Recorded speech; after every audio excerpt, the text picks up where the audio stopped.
દરેક ગામથી પધારેલા ભાઈ બહેનો, મારું નામ ગુંતાબેન મંગળભાઈ માલા, મારા સુરેશભાઈ પવાર, મારી ગામના મોટા કેલિયા. મારા 4 વર્ષથી પથરીની બીમારી હતી. માં ખાનગી દવાખાના તો બહુ જ કર્યા, જડીબુટી બહુ જ કર્યા, પણ મારે કાંઈ પથરીના નિકાલ નહીં લાગતો હતા.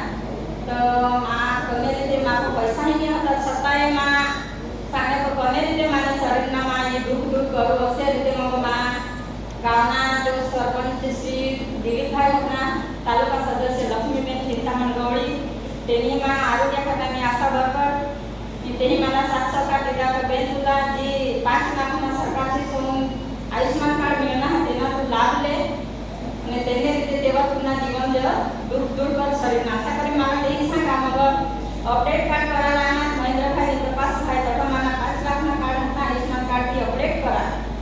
ની તેનામાં એક ખૂણામાં ટાંકી દીધા ની દવાખાને જ જતી રહીને આયુર્વેદિક દવા કરા પણ તે આયુષ્માન કાર્ડમાં કદી ધ્યાન નહીં દીધેલું. પણ જતો મોટે દવાખાનામાં ગયા સુરત ધમલિયા હોસ્પિટલમાં તો મારા આયુષ્માન કાર્ડ સુરત તો માસાના માતા આયુષ્માન કાર્ડ એક ખૂણામાં ટાંકી દીધા પેલા હેરેસી નહીં તો મારા કોને રીતે માં તેનો ઉપયોગ કરું ખરા અને છતાં જો ઉપસરપંચ દિલીપભાઈમાં પૂરો કરી આયુષ્માન કાર્ડના આહવા ઇસની અપડેટ કરા તેની એક જ દિવસમાં મારા જે ડોક્યુમેન્ટ લાગો હતા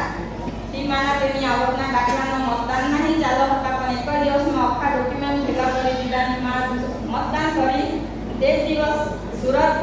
ધામલિયા હોસ્પિટલમાં પહોંચી ગયા, ડોક્યુમેન્ટ જમા કરા ઘરે એતી રહીને અને દૂસરે દિવસ લગે જ મારા ફોન કરી દીધા કે આવતીકાલે તમારું ઓપરેશન હતો. 12 દિવસ વચ્ચે મારા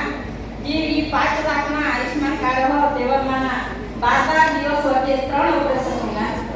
3 ઓપરેશન હોઈલા મારા ખાલી માપસની રૂપિયાની માપ લીધે મારે શરીરના જે બી દુઃખ હતા ત્યાં જ મારા દૂર હોઈલા. તો મારા એક નમ્ર વિનંતી આ તો દરેક ગામના ભાઈ બહેનોને સાલા